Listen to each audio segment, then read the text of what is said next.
നമസ്കാരം മക്കളെ, നമുക്ക് പഠിക്കാം. ഇന്ന് നമുക്ക് ഔ എന്നതിൻ്റെ ചിഹ്നം വരുന്ന കുറച്ചധികം വാചകങ്ങൾ പഠിക്കാം. ആദ്യം പഠിക്കുന്ന വാചകം മൗലിയിൽ. മൗലിയിൽ മൗലിയിൽ പീലി ചാർത്തി.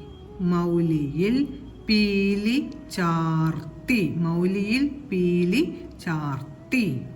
അടുത്ത വാചകം പേന പൗച്ചിൽ വച്ചു. പേന പൗച്ചിൽ വച്ചു. പേന പൗച്ചിൽ വച്ചു.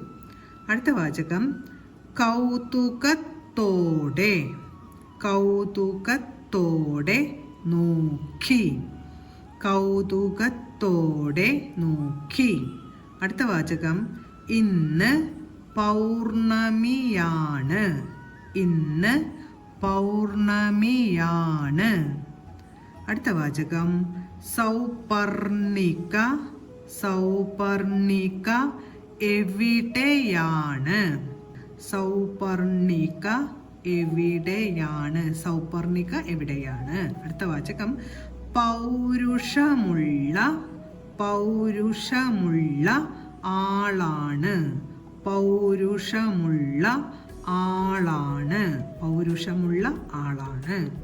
അവസാനത്തെ വാചകം കൗമാരക്കാരായ.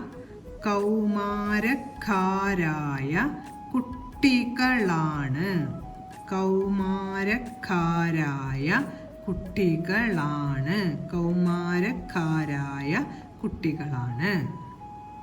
അപ്പോൾ ഇന്ന് നമ്മൾ ഔ എന്ന ചിഹ്നം വരുന്ന കുറച്ചധികം വാചകങ്ങൾ പഠിച്ചിട്ടുണ്ട്. പറഞ്ഞുകൊണ്ട് എഴുതി പഠിക്കാൻ ശ്രമിക്കണം. അടുത്ത ക്ലാസ്സിൽ കാണാം മക്കളെ. നമസ്കാരം.